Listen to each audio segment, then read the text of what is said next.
This is lesson 7 of 12 on Job's questions and God's answers. In the first week, we looked at the fact that Job suffered terribly without knowing what was going on in the background. He hadn't done anything to warrant the trouble that he had, but this is part of a challenge between Satan and God. His friends come and point out to him that if he's suffering so terribly, he must have sinned awfully. Job points out then, if I have sinned, what have I done? Not that Job thinks he isn't a sinner, but he wants to know what terrible sin has he done that warrants this kind of suffering. And this being the case, if it's true, how can a person be declared innocent? He knows he hasn't done the terrible things that his friends seem to suggest he has because of the evidence of the suffering. So how can a person argue their case and be declared innocent? He then asks, can the dead live? If you sin, you die. Well, he knows he's sinned, but not this much. So can the dead live? He then cries out that I know that my Redeemer lives. If he cannot save himself because of his sin, never mind. He has a Redeemer and he knows that he lives, though he didn't fully comprehend all that we understand about it, of course. In order to state his case, he wants to know where he can find God. Where is God? So that he can talk to him and deal with these things. And that brings us to what we're going to discuss this time. Job states in chapter 23 and verse 10 about God, he knows the way I take. So the full verse of Job 23 and verse 10 says, but he knows the way that I take. When he has tried me, I shall come out as gold.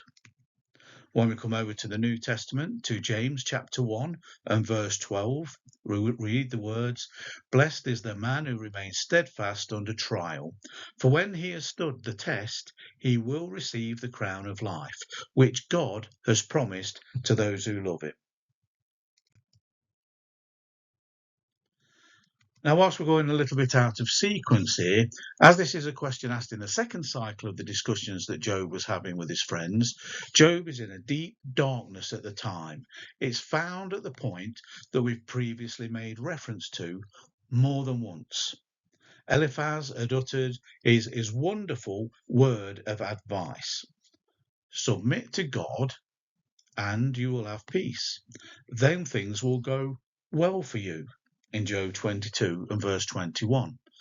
Nothing wrong with that, of course, but Job replied in his answer in chapter 23, if only I knew where to find God, I would go to his court. So the thing that we learn here in this little exchange is the utter anguish for Job that he can't make definite contact with God. In considering that advice of Eliphaz and the answer of Job, this 10th verse might be lifted out without breaking the continuity of Job's reply. What he said had welled up from the very depth of his being. But he knows the way I take. When he has tried me, I shall come out as gold. This cry revolves around just two personalities. There are a number of personalities in the book of Job, but here there are just two that we're considering. But he knows the way I take, and when he has tried me, I shall come out as gold. So having uttered this exclamation, the gloom sadly settled back immediately. We find him plunged back into the darkness of his despair. But out of his deepest consciousness, these words have found their way out, and they reveal his sense of his relationship with God. In the previous discussion when answering Eliphaz, Job had really lost his sense of his own dignity and worth, and all he asked was that he should be blotted out. So we detect a little change here in this statement. Two things show themselves here. That's his consciousness of himself and his consciousness of God. There's a spotlight on him and a spotlight on the fact of God. Not questioning God's existence or lack of power or not being loving enough, but that he exists. It is a fantastic, superb revelation. This man, this mere mortal, is stripped of everything. He's angry and even rebellious. He sits on a dust heap in despair, surrounded by his suffering and his sense of his inability to get into contact with God. But suddenly these words spill from his lips, which reveal tremendous significance. We exist, and we have a creator that exists. Now then, in the words, he knows the way that I take, we have revealed to us the conviction that there was a way that he was taking. But as ever, let's be careful in our consideration. The Hebrew, according to Strong's, does not suggest here a journey or a pathway in this instance. It's more to do in the context here with the moral character, the way he is living, rather than a journey along a path. The Revised Version, which of course isn't inspired in its notes, but the notes there says he knows the way that is with me. It's not a pathway to walk along, it is more to do with the person or the personality. Consider it in these terms. We're told to train up a child in the way he should go, and even when he is old, he will not depart from it. Now, do we get out a map and we show them which motorway or a road to take? Of course not. We're not pointing the way down a path. It is a way of life that they're being instructed on. The child, as they grow, has great potential, and that potential should be developed by training, morally, as much as anything else. And this is what Job meant when he referred to the way that is with me. He was conscious that there was a meaning in his being. He has potential. He has a purpose.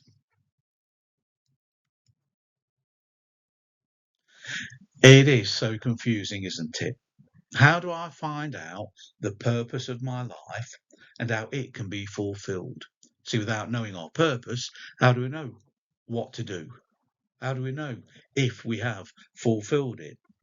The thought of knowing our purpose can become overwhelming because it brings with it an awareness of our inability to fully know, to fully comprehend what it is.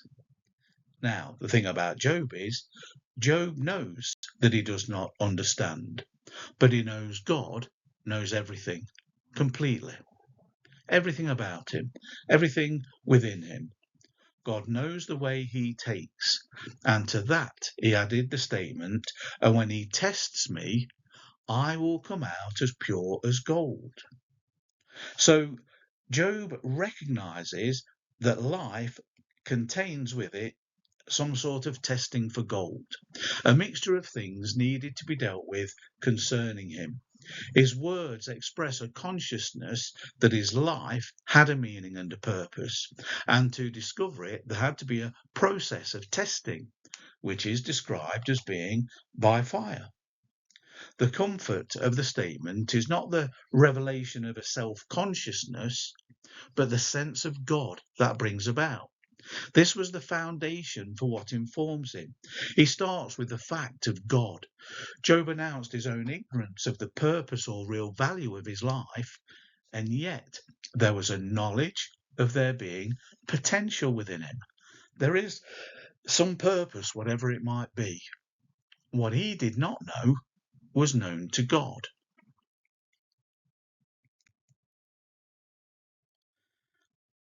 Our humanity, our humanness constantly breaks down because we think we know ourselves.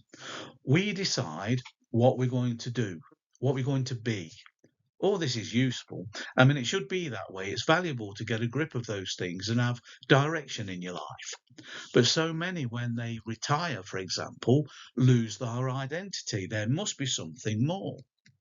Until we recognize that in and of ourselves our knowledge is partial and incomplete, we're in danger of making a shipwreck of life.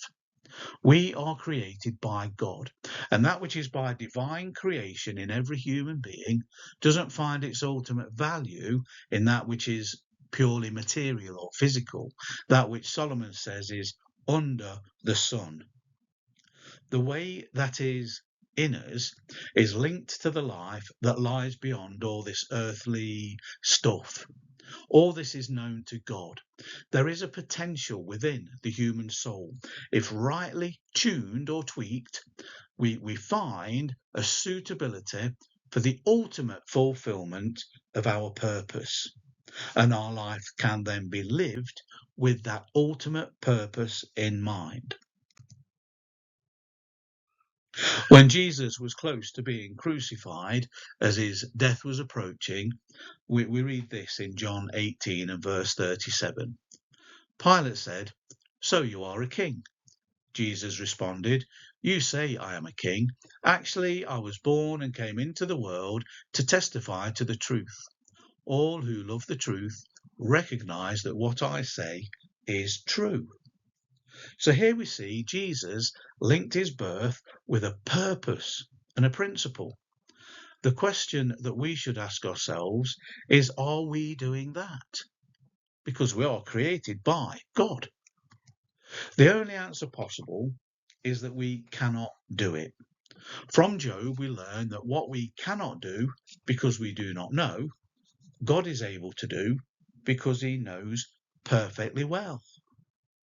And Job's phrase, "when he has tried me," carries us beyond the fact of the knowledge of God to the fact of his supreme rule over the fulfillment of the potential which is perfectly known to him. How do I know I fulfilled my purpose? We don't. God knows. So what we do is serve God, we obey God, we love God, we glorify him in everything that we do, and trust everything else to him.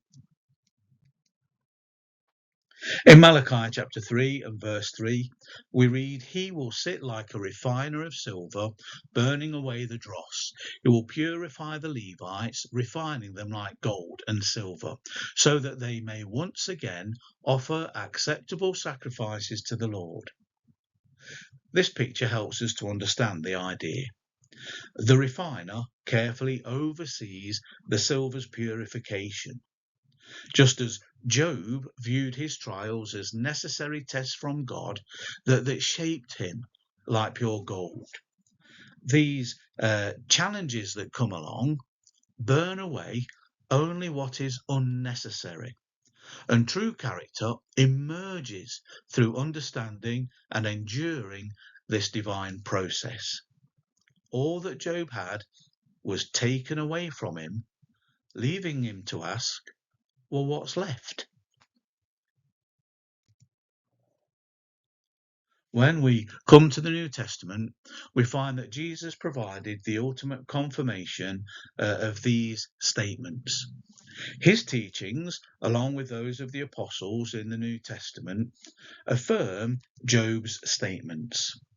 Perhaps one of the closest to this is found in the letter of James. This was a letter written for those who were enduring suffering, and it contains a concise affirmation from Jesus that supports Job's view. James 1 and verse 12 says, "God blesses those who patiently endure testing and temptation. Afterward, they will receive the crown of life that God has promised to those who love him." Well, when exactly is afterwards? Is it next Tuesday? Is it a couple of months' time? The crown of life comes at the end. The end of what? It must be at the end of all the sufferings that go with this earthly life. It's at the end of this life itself. So the picture that we have painted for us in all of this is that of God presiding over all the strange and troubling experiences of suffering and of testing as if by fire, and it is with a definite purpose.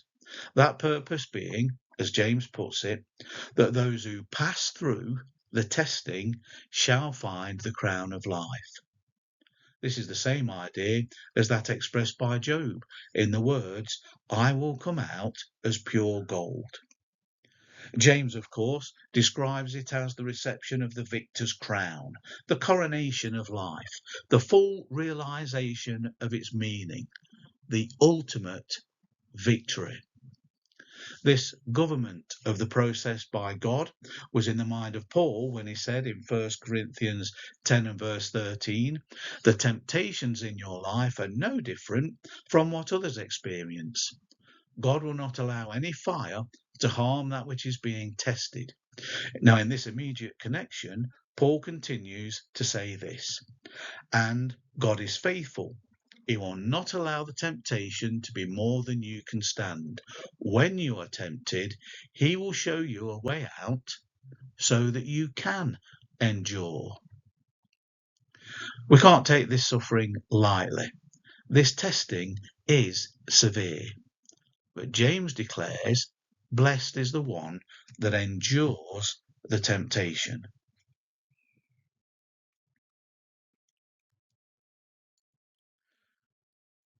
Now, the meaning of the word endure is literally to sit under. It describes the attitude of resilience, which is a buzzword these days, isn't it?